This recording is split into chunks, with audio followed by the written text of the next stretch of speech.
The focus of this course is environmental regulation in the United States.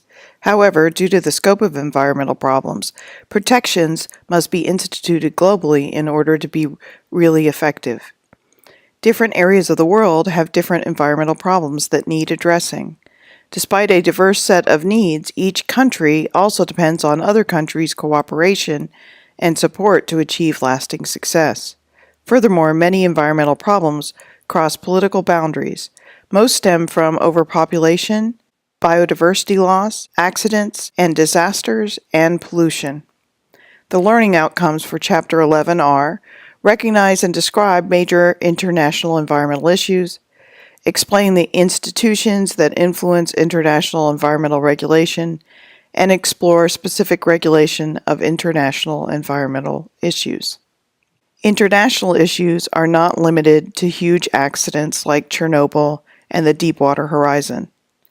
Global problems like acid deposition, ozone depletion, and the climate challenge must be tackled via international cooperation.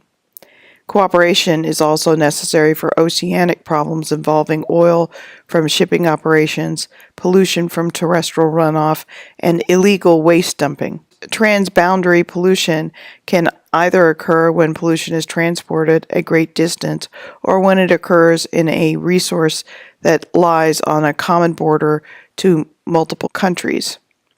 Even though many nations have lower birth rates than they did 10 or 20 years ago, people are living longer thanks to technology, medicine, and abundant food in developed countries. Resources are consumed at a higher rate in affluent countries, leading to higher ecological footprints and a degraded environment.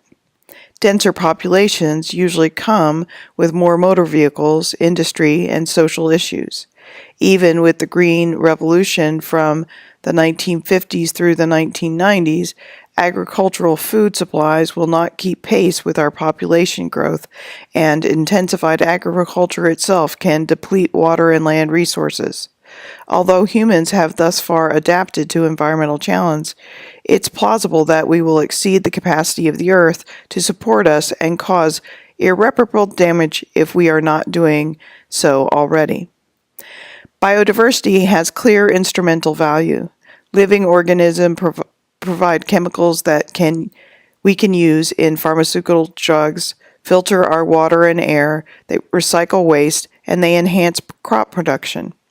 Our exploitation of forests and oceans in particular is alarming because these are near impossible to repopulate to original conditions. Losing species to extinction is irreversible.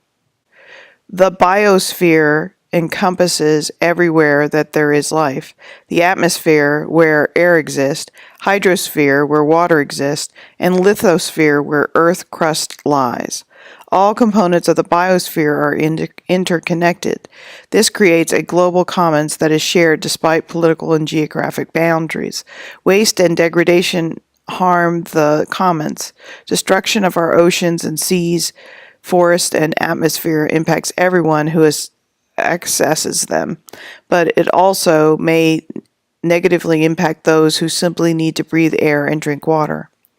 Unlike national political structures, the world does not have a super legislature that can create laws to govern Earth, nor is there a universal mechanism to implement and enforce such laws. Treaties and long-standing practices are the primary sources of international cooperation, but there is still the issue of enforcement. The United Nations, its International Court of Justice, and the Security Council play a large role in international policy, but they are limited by the resources and participation member countries. International environmental laws are derived from both treaties and practices. Treaties form conventional law, and long-standing practices form customary law. Conventional law. The 1972 Stockholm Declaration created the primary set of principles dictating international environmental law today. Customary law is similar to common law, and it is tracked by the International Law Association and the International Law Commission. There are 4 basic customary law principles. 1. Good neighborliness, or not using the land in such a way that infringes on another state's rights. 2. Due diligence, or having to protect other nations' rights by preventing and reducing pollution. 3. Equitable and reasonable use of shared resources. And 4. A duty to inform and cooperate. United Nations. The UN is the most influential intergovernmental organization. It has multiple bodies like the Security Council and is made up of member countries. Though it can only make recommendations and support programs, the UN Environmental Program plays a powerful role in environmental policy. It encompasses a governing council, the Environmental Secretariat, and the Environmental Fund. The Council and the Secretariat are made up of 58 and 200 members respectively, and the fund is maintained by the UN as well as government donations. UNEP's purpose is to catalog and coordinate environmental protection. The UN General Assembly created the World Commission on Environment and Development, WCED, for the Brundtland Commission in 1983 to generate long-term strategies for sustainable development. Since then, other groups have been created to support sustainability through as many facets: energy, urban development, healthcare, education, and environmental conservation. The World Bank funds projects in developing countries, and they screen projects for environmental impact before granting funds. However, the screening and approval process is not perfect, and unsustainable investment may be made. The Global Environmental Facility is another funding mechanism, but it focuses on projects in biodiversity loss, climate change, international water degradation, and ozone depletion. The GEF also supports some environmental treaties. Members serve to keep funds replenished. The European Union was formed to reduce trade barriers among member countries. Within the EU, there are no tariffs, and external tariffs are uniform among members. Legislation is passed by the EU Council as directly enforceable regulations or as broader directives. The EU has an environmental action program that outlines 11 principles guiding its actions. In treaties, the EU represents its member nations, though its actions may or may not be binding. International environmental issues addressed by conventional or customary law still have problems. Treaties require agreement from multiple nations without full commitment or enforcement. They have little power. The principles in customary tradition are uncertain and often vague. However, these are still relied on for solutions. Transboundary pollution. Pollution transported to another country or shared by two countries is considered transboundary pollution. A country may believe that it has absolute sovereignty and can do as it pleases with its resources. Most nations lean toward this description. Alternatively, a country may support absolute territorial integrity and feel responsible for avoiding damaging other countries' territories. The United States has a statement of liability for transboundary pollution that exists within the restatement of the Foreign Relations Law of the United States. U.S. Code 902, Interstate Claims and Remedies.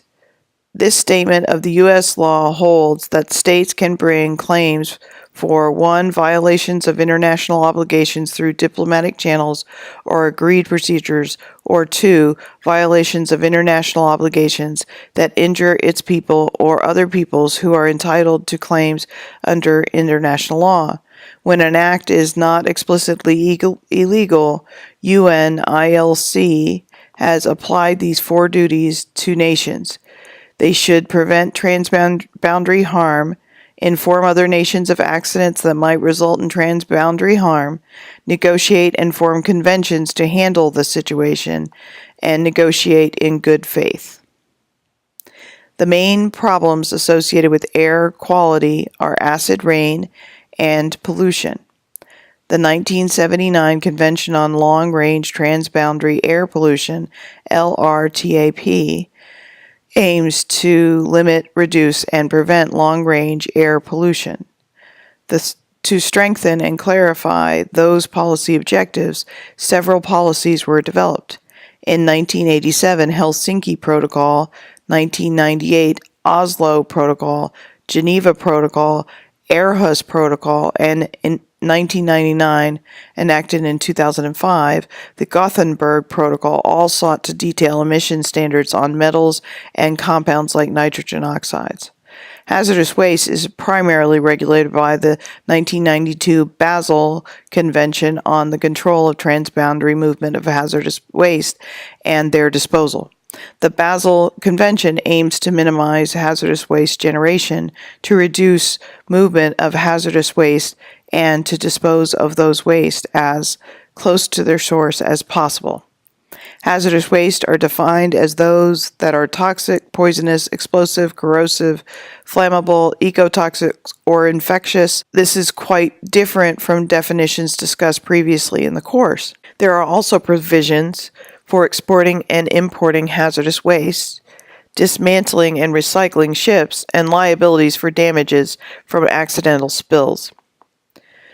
Persistent organic pollutants, POPs, resist breakdown, are highly toxic, can travel long distances, and can accumulate in the environment. The LRTAP, the Basel Convention, and the Rotterdam Convention all address POPs, but the 2001 Stockholm Convention addresses POPs directly and foremost. This convention attempts to apply the polluter pays and precautionary principles, as well as identify 9 prohibited restricted POPs. When a case is brought to the United States, trial venue depends on the residence of the parties and the court jurisdiction. In international cases, there is no global court system. The ICJ only decides on cases that are submitted to it, and it may deliver non-binding opinions. Enforcement of decisions might be done by the UN Security Council if they deem necessary, which isn't often. A more effective method is to use the court in the country where the cause of the action, the harm, took place. This certainly applies to transboundary pollution cases. Another option is to use international arbitration with agreements for a binding decision. The most common method is diplomacy and negotiation. Common goods are non-excludable and non-rival. The global commons of the earth cannot be divided up, but we all require them and benefit from them. However, we are able to destroy that commons. Similarly, one country can choose to protect or improve the oceans or atmosphere at a high cost, but the commons may still crumble if that protection is not supported by other countries. The ozone layer has been depleted by a combination of chlorofluorocarbons, halons, hydrochlorofluorocarbons, and methyl bromide. In the 1987 Montreal Protocol on substances that deplete the ozone layer, it focused on reducing emissions of CFCs and halons with support provided for developing countries. In 1994, the HCFCs were also limited, as was methyl bromide in 1995. However, extensions and exceptions have been granted for methyl bromide use in the United States due to arguments that no feasible alternatives have been found. Stricter standards are anticipated with time. Human-induced climate change is a complex issue. In the 1992 United Nations Framework Convention on Climate Change, it was the first attempt to control greenhouse gas emissions. President George H.W. Bush succeeded in obtaining decreased enforcement as fossil fuel production expands. The Kyoto Protocol of the 1997 of 1997 sought to legally commit countries to reduce emissions on a timeline. It bound developed countries to reduce emissions by certain percentages and to make demonstrable progress by 2005. Part of the Kyoto Protocol involves emissions trading between countries. Subsequent revision of the protocol failed due to lack of cooperation by the United States and other developed countries, although there was progress made in Bonn in 2001. However, enforcement is still difficult. The 2011 conference in Durban sought to further reduce greenhouse gas emissions and advance the goals of Kyoto, resulting in legal agreement on the climate change no later than 2015. The oceans and seas have been traditionally protected by treaties, but pollution is still a major problem. Section 603 of the Foreign Relations Law of the United States from 1988 defines state responsibility for marine pollution as preventing, reducing, and controlling pollution that threatens or harms marine environments, and measures must be at least as effective as international standards. Section 604 outlines remedies and enforcement. The International Convention for the Prevention of Pollution from Ships of 1973, or the Marine Pollution Convention, MARPOL, regulates 6 potential problems: oil pollution, bulk noxious liquids, packaged harmful materials, ship sewage, ship garbage, and ship air pollution. Different countries have ratified different sections or annexes. In 1972, the London Convention on the Prevention of Marine Pollution by Dumping of Waste and Other Matter regulates ocean dumping, prohibiting dumping of high-level radioactive waste. Land-based pollution is regulated by the states. The U.S. has ratified 3 treaties particularly important for marine protections. The International Convention on Oil Pollution Preparedness, Response, and Cooperation is a network that acts to prevent and respond to oil spills.